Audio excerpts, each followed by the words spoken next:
తప్పెవరిది? Jaiswal shot ఆడి పరిగెత్తాడు. Shubman Gill ball ఎందుకు చూస్తున్నాడు? శుభ్మన్ గిల్ రెస్పాండ్ అయ్యి పరిగెత్తాలి కదా! అనవసరంగా జైస్వాల్ రన్అట్ అయిపోయాడు. 175 పైన 200 మిస్ అయింది. 250 కొట్టేవాడేమో, ఇంకే కొట్టేవాడేమో. ఎవరిది రెస్పాన్సిబిలిటీ? ఎవరిది తప్పు అని డౌట్ వచ్చి ఉండాలా? యాక్చువల్‌గా క్రికెట్‌లో రన్నింగ్ బిట్వీన్ ది వికెట్స్ లో ఒక చిన్న రూల్ ఉంది. అదేంటంటే బాల్ ఎవరికైతే కనిపిస్తుందో కాల్ వాళ్ళది. అంటే ఇప్పుడు నేను జైస్వాల్ ప్లేస్ లో ఉన్నాను అనుకుందాం. నేను షాట్ ఆడేశాను. గిల్ కి తన వెనక్కి బాల్ వెళ్ళింది. అంటే తనకు కనిపించదు బాల్. అప్పుడు కాల్ జైస్వాల్ది. జైస్వాల్ పరిగెత్తు అంటే పార్ట్నర్ నార్మలీ పరిగెత్తాలి. ఇది ఎప్పుడు జరుగుతుంది? ఇద్దరు పార్ట్నర్స్ కి చక్కగా అండర్స్టాండింగ్ ఉన్నప్పుడు జరుగుతుంది. ఇక్కడ క్లియర్లీ అండర్స్టాండింగ్ లేదు. ఒకటి. రెండు, శుభ్మన్ గిల్ బాల్ చూస్తూ ఉండిపోయాడు. మీరు ఎప్పుడైతే బాల్ ని చూస్తారో మీ పార్ట్నర్ ఏం చేస్తున్నాడో చూడరు. షాట్ ఆడిన వెంటనే రెండో విషయం ఇక్కడ, షాట్ ఆడిన వెంటనే విత్ ద ఫ్లో జైస్వాల్ ముందుకు వచ్చేసాడు కాబట్టి he was going to the danger and cover చేసేవాడు. కానీ Shubman Gill maybe enough start తీసుకోలేదు కాబట్టి తను వెళ్లేవాడు కాదేమో స్ట్రైకర్ ఎండ్కి. You never know. కానీ అకార్డింగ్ టు ది చిన్నప్పుడు నేర్పించే బేసిక్స్ ప్రకారంగా అయితే శుభ్మన్ గిల్ కాల్ కాదు, జైస్వాల్ కాల్. జైస్వాల్ కాల్ ని మర్యాద చూపించి గిల్ పరిగెత్తి ఉండాల్సింది. నో, పరిగెత్తలేదు, రన్అట్ అయ్యాడు, బానే ఉంది. దీంట్లో శుభ్మన్ గిల్ కావాలని చేశాడు, జెల్లసీ అని కొంతమంది ఫీల్ అవుతున్నారు.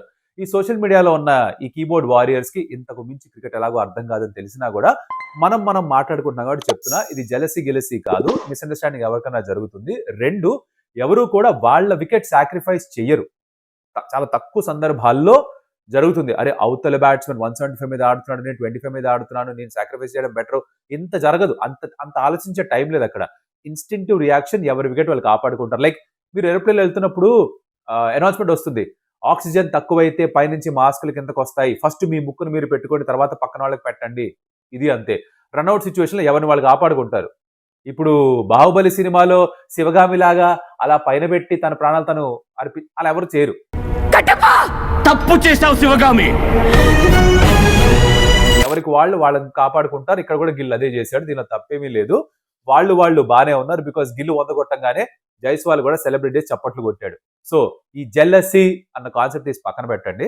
ఇది కాకుండా ఇంకేం జరిగింది మ్యాచ్ లో మాట్లాడుకుందామా? ఇంకా వేరే విషయాలు కూడా ఉన్నాయి. India Australia women's world cup match. Rohit Sharma Shivaji Park జిమ్ఖానాలో ప్రాక్టీస్ చేసేట, ఒక కార్ అద్దం పగిలిందంట. ఇవన్నీ విషయాలు కూడా చెప్తా. చాలా ఇంట్రెస్టింగ్ విషయాలు ఉన్నాయి. Let's get started. Welcome to stump tales. నా పేరు కౌశిక్. అండ్ ఎక్కడైనా వీడియో నచ్చితే కనుక please kindly hit the like button. Because అది మా వీడియోకి ఎక్కువ వ్యూవర్షిప్ అందించి పెడుతుంది. యూట్యూబ్ ఆటోమేటిక్గా ఎక్కువ మందికి వీడియోని చూపిస్తుంది అనమాట. సో మీరు ఆ పని చేసి పెడితే మాకు కొంచెం హెల్ప్ అవుతుంది. అలాగే మీరు ఎక్కడన్నా సరే స్టంప్ టేల్స్కి సబ్స్క్రైబ్ చేసుకోవాలి అని అనిపిస్తే consider doing that. Also membership start చేసాం, దాని లింక్ డిస్క్రిప్షన్ లో ఉంది. మీరు కనుక మా ఛానల్కి సపోర్ట్ చేద్దాం అనుకుంటే consider doing that. Doing lot of lives consistent గా చేస్తూ ఉంటాం. So you can be part of that also. So thank you so much for all of that. Okay, రెండో రోజు test match between India west Indies. ఏం జరిగింది ఏంటి కథ అంటే కనుక ఇండియా కంటిన్యూ చేశారు బ్యాటింగ్. ఎలా అయితే అనుకున్నామో 500 to 550 మధ్యలో ఏదో స్కోర్ చేసి వాళ్ళు డిక్లేర్ చేస్తారని లైవ్ చేసాం డే 1 తర్వాత. అక్కడ మాట్లాడుకున్నాం, రైట్? మీరు ఏదైనా ఉంటే కనుక కమెంట్ చెప్పండి, భయ్యా నేను చూసా లైవ్ అని. అయితే 518 దగ్గర డిక్లేర్ చేశారు. నితీష్ కుమార్ రెడ్డి కొంచెం ప్రమోషన్ ఇచ్చారు, బాగానే ఆడాడు కుర్రాడు. హాఫ్ సెంచరీ మిస్ చేసినా కూడా ఇచ్చిన రోల్ చక్కగా చేశాడు. 40 odd runs తను స్కోర్ చేశాడు. జురేలో వచ్చాడు. గిల్ మరొక సెంచరీ పూర్తి చేసుకున్నాడు.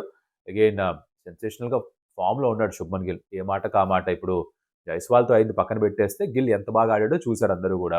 Com, assured, composed and celebration కూడా మరి ఓవర్ ది టాప్ లేదు. అంటే ఒక కెప్టెన్ కాబట్టి ఇప్పుడు ఒక సెన్స్ ఆఫ్ మెచ్యూరిటీ వస్తున్నట్టుగా అనిపిస్తుంది. నార్మల్ గా సెలబ్రేట్ చేసుకున్నాడు. All good as far as Shubman Gill's knock is concern. తర్వాత వెస్టిండీస్ బ్యాటింగ్ వచ్చారు. వాళ్ళు 4 వికెట్లు పడిపోయాయి. జడేజా 3 వికెట్స్ తీసుకున్నాడు, 1 వికెట్ కుల్దీప్ తీసుకున్నాడు. బాగా మాడుకోవాల్సిన విషయం ఏంటంటే సాయి సుదర్శన్ పట్టిన క్యాచ్. సాయి సుదర్శన్ క్యాచ్ పట్ల బాల్ వచ్చి ఇరుక్కుంది సాయి సుదర్శన్ చెస్ట్ కి చేతులకి మధ్యలో. మీరు చూసుంటే మనకు మీరు షాక్ అయి ఉంటారు. అది నాకు యాక్చువల్లీ వేరే ఇన్సిడెంట్ ఒకటి గుర్తొచ్చింది, అదేంటో చెప్తా. అగైన్ మీరు చాలా క్లోజ్ గా ఫాలో అయితే క్రికెట్ గుర్తుంటుంది, ఆర్ రీల్స్ ఎక్కడైనా చూసుండొచ్చు షార్ట్స్ లోనో. I'll come to that. But full blooded drive, I mean sweep, full blooded sweep. Sai Sudarshan ball ని చూడలేక కళ్ళు మూసుకొని తలదించుకొని ఇలా basically train to save himself. Ball వచ్చి ఇరుక్కుంది. ఇలాంటివి పట్టలేరు, ఇలాంటివి ప్లాన్ చేసేవారు పట్టలేరు. బాల్ వచ్చి ఇరుక్కుంటుంది. అదే జరిగింది. ఇదొక హఠాత్ పరిణామం, ఎవరు ఊహించినటువంటిది. ఇవి హైలైట్ గా నిలిచాయి. మూడో రోజు నాకు తెలిసి వెస్టిండీస్ ఆల్ అవుట్ అయిపోతారనిపిస్తోంది. 4 వికెట్లు పడిపోయాయి కాబట్టి ఫాలో ఆన్ కూడా ఎన్ఫోర్స్ చేస్తారు. డిపెండింగ్ ఆన్ ఎన్ని ఓవర్స్ వేశారో ఇండియన్ బౌలర్స్ దాని మీద డిపెండ్ అవుతుంది. 80-90 ఓవర్లు కనుక వేసేస్తే కాస్త బ్యాటింగ్ చేయాలనిపిస్తుందేమో. లేదంటే they'll go for the second innings follow on enforce చేసేస్తారు. నాకు తెలిసి మ్యాచ్ డే 4 దాకా వెళ్తుంది అని నా gut feeling. Because I think 2 సార్లు అయితే అవుట్ అయిపోరు. అంటే 6 వికెట్లు 16 వికెట్లు మరి ఒకే రోజులో పడిపోతాయి నాకు అనిపించట్లేదు. Unless the pitch starts turning dramatically. అంతగా ఇప్పుడు కనిపించట్లేదు at this point of time. Let's see what happens. So ఇది టెస్ట్ మ్యాచ్ సంబంధించింది. డీటెయిల్ గా ఇంకా మాట్లాడుకోవడానికి పెద్దగా ఏమీ లేదు. Any which ways we know that the skill gap is all lot of and all of that. So తీసి పక్కన పెడదాం. ఇది కాకుండా రోహిత్ శర్మ ముంబైలోని శివాజీ పార్క్ జిమ్ఖానా, ఇక్కడ చాలా మంది క్రికెటర్స్ వచ్చి ప్రాక్టీస్ చేస్తూ ఉంటారు. సచిన్ కూడా చాలా సందర్భాల్లో ప్రాక్టీస్ చేసేవారు కదా ఆడుతున్న టైంలో. అండ్ రోహిత్ శర్మ కూడా before his ODI tour to Australia Shivaji Park జిమ్ఖానాకి వెళ్ళాడు. అభిషేక్ నాయర్ తో పాటు తన పర్సనల్ కోచ్ కదా, తనతో పాటు ఒక సెషన్ జరిగింది, ప్రాక్టీస్ సెషన్ జరిగింది. దాంట్లో 2 విషయాలు చాలా ఇంట్రెస్టింగ్ జరిగింది. ఒకటి ఏంటంటే రోహిత్ శర్మ బ్యాటింగ్ చేసేసి గట్టిగా షాట్ కొడితే స్లాగ్ స్వీప్ ఏదో కొడితే వెళ్ళి గ్రౌండ్ అవతల పార్క్ అయి ఉన్న ఒక కార్ మీద పడి అద్దం పగిలిపోయింది. ల్యాంబోర్గిని ఉరుస్ ఎవరిదరా అని చూస్తే వెనకాల కామెంటరీ ఎవరో రీల్ లో వినుంటారు మీరు. రోహిత్ శర్మ కారు బయట పార్క్ చేసిందంటే మనోడు వెళ్ళి కారు మీద వేసి కొట్టేసుకున్నాడు. అక్కడ తన కారు అద్దమే పగిలిపోయింది. But he wouldn't mind because జరిగిపోయింది. ఇన్సూరెన్స్ కవర్ చేసుకుంటుంది అనుకుంటాడు. అదొకట. 2 ఎందుకు రోహిత్ శర్మ అంటే జనాలకి ఎంత ఎక్కువ ఇష్టమో చూపించి ఒక చిన్న ఇన్సిడెంట్ జరిగింది. ప్రాక్టీస్ అంతా అయిపోయింది. Is packing his kit and all of that. ఒక చిన్న పిల్లాడు పరిగెత్తుకుంటూ తన వైపు వస్తున్నాడు. రోహిత్ అనుకుంటూ. సెక్యూరిటీ అతను ఎవరైతే ఉన్నాడో పిల్లాడిని ఆపేసి గట్టిగా ఫోర్స్ఫుల్లీ ఆపేస్తుంటే రోహిత్ శర్మ ఒక్కసారిగా గట్టిగా అరిచాడు సెక్యూరిటీ గార్డ్ మీదకి, ఏయ్ పంపిన పిల్లాడిని అన్నట్టుగా. అండ్ వదిలేయడం, పిల్లాడి దగ్గర రావడం. ఆ పిల్లాడు వచ్చిన తర్వాత తనతో పాటు ఫోటో తీసుకున్నాడు, జెర్సీ మీద సైన్ చేశాడు. ఆ పిల్లాడేమో రోహిత్ శర్మని కలిసాడని ఆనందంలో ఏడుపు, వీపు మీద వెళ్ళేలా తట్టేసి పంపించేశాడు. But what basically this shows is that Rohit Sharma ఈ చిన్న పిల్లల దగ్గరకు వస్తుంటే హీ అండర్స్టాండ్స్ దిస్, రైట్? తను కూడా at one point of time as a small kid Shivaji Park జిమ్ఖానాలో అలా వెళ్ళి ఫార్మర్ క్రికెటర్స్ అలా చూస్తూ ఉండేవాడేమో. అది చూసి సెక్యూరిటీ ఆపేస్తుంటే ఆపద్దని చెప్పి సెక్యూరిటీ మీద కరిచి పిల్లాడి దగ్గర రానిచ్చి, అందుకనే ముంబై చా రాజా రోహిత్ శర్మ అంటారు. బట్ ఇదంతా ఇలా ఉండగా ఓడిఐకి ప్రిపరేషన్ చాలా బాగా నడుస్తుందని అర్థమవుతోంది.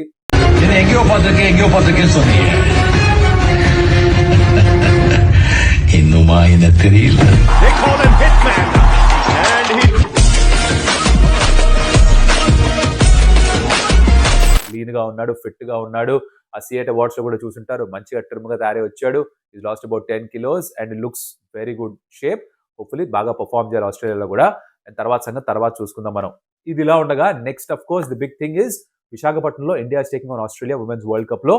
అండ్ ఈ మ్యాచ్ కి సంబంధించిన ప్రివ్యూ అంటే క్విక్ గా మాట్లాడుకుందాం. ఓకే, ఫస్ట్ థింగ్స్ ఫస్ట్, విశాఖపట్నంలోని ACA BDCA స్టేడియంలో టికెట్ సోల్డ్ అవుట్ అంట.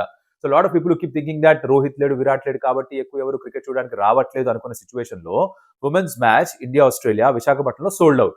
వి లవ్ క్రికెట్. క్రికెటర్స్ తర్వాత వచ్చారు, నో డౌట్. రోహిత్, విరాట్ ఈ జనరేషన్ లో one of the greatest. Okay, but వీళ్ళ ముందర సచిన్ లాంటి గ్రేట్స్ ఉన్నారు, వాళ్ళకంటే ముందర గవాస్కర్ గారు లాంటి గ్రేట్స్ ఉన్నారు, వీళ్ళ తర్వాత ఇంకా గ్రేట్స్ వస్తారు. కానీ cricket will stay. That's what I'm trying to say here. So that's a great thing that విశాఖపట్నంలో మొత్తం ఫుల్ హౌస్ సోల్డ్ అవుట్ ఉంది. క్రౌడ్ మొత్తం అందరూ వస్తారు మ్యాచ్ చూడడానికి. స్టేడియం ఫుల్ గా ఉంటుంది, నిండుగా ఉంటుంది. ఇది ఇలా ఉండగా ఇండియా ఒక క్లోజ్ గేమ్ ఓడిపోయి వస్తున్నారు. సౌత్ ఆఫ్రికాతో గెలవాల్సిన మ్యాచ్ ఓడిపోయి వస్తున్నారు. విశాఖపట్నంలోనే ఆడారు. That will hit them really hard. And ఆడబోతోంది ఆస్ట్రేలియాతో, the mighty Australia team, the defending champions. ఇప్పటిదాకా వీళ్ళు 2 మ్యాచ్ల్లో కూడా కొలాప్స్ అయినా కూడా ఫస్ట్ గేమ్ లో 128 for 5 అక్కడి నుంచి గెలిచారు. రెండో మ్యాచ్ లో 86 for 6, 115 for 8 అక్కడి నుంచి గెలిచారు. ఆస్ట్రేలియా కూడా కొలాప్సెస్ ఉన్నాయి. So let's talk about Australia first. వాళ్ళకి బ్యాటింగ్ కొలాప్స్ అవుతోంది. దాని మీద క్యాపిటలైజ్ చేసుకునే అవకాశం ఇండియన్ ప్లేయర్స్ దగ్గర ఉందని నాకు అనిపిస్తోంది. కాకపోతే Australia finds a way to score the runs, Australia finds a way to take those wickets because they know how to win. World cups ఎలా ఆడాలి, వరల్డ్ కప్స్ ఎలా గెలవాలి తెలిసిన team Australia. It will not be easy to beat them. India T20s లో వాళ్ళని కొన్ని సందర్భాల్లో ఓడించున్నారు. They been really close with them. But ODIs లో you have to be at your best ఆస్ట్రేలియాని ఓడించాలంటే. ఈ వరల్డ్ కప్ కి ముందర ఒక 3 మ్యాచ్ ODI సిరీస్ జరిగింది. 2 మ్యాచ్లు ఆస్ట్రేలియా గెలిచారు, ఒకటి ఇండియా గెలిచింది. గెలిచిన మ్యాచ్ లో ఇండియా ఆస్ట్రేలియాని 190 ఆల్అౌట్ చేశారు. సో అదే మళ్ళీ చేయాలని ఒక ఆలోచన ఉంటుంది. It'll come really hard for sure. But Australia కూడా will have some plans of their own.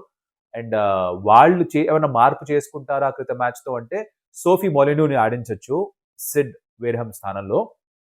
Reason being Sophie Molineux ఒక left arm spinner and Indian batters 12 మంది అవుట్ అయ్యారు లెఫ్ట్ ఆర్మ్ స్పిన్నర్స్ కి వరల్డ్ కప్ లోనే. They might be tempted to play the left arm spinner. అదొకటి ఉంటుంది. So other than that I think they look the very settle side. అదే 11 ఆడతారు అనిపిస్తుంది. ఒకే ఒక మార్పు I'm expecting Sophie Molineux will play.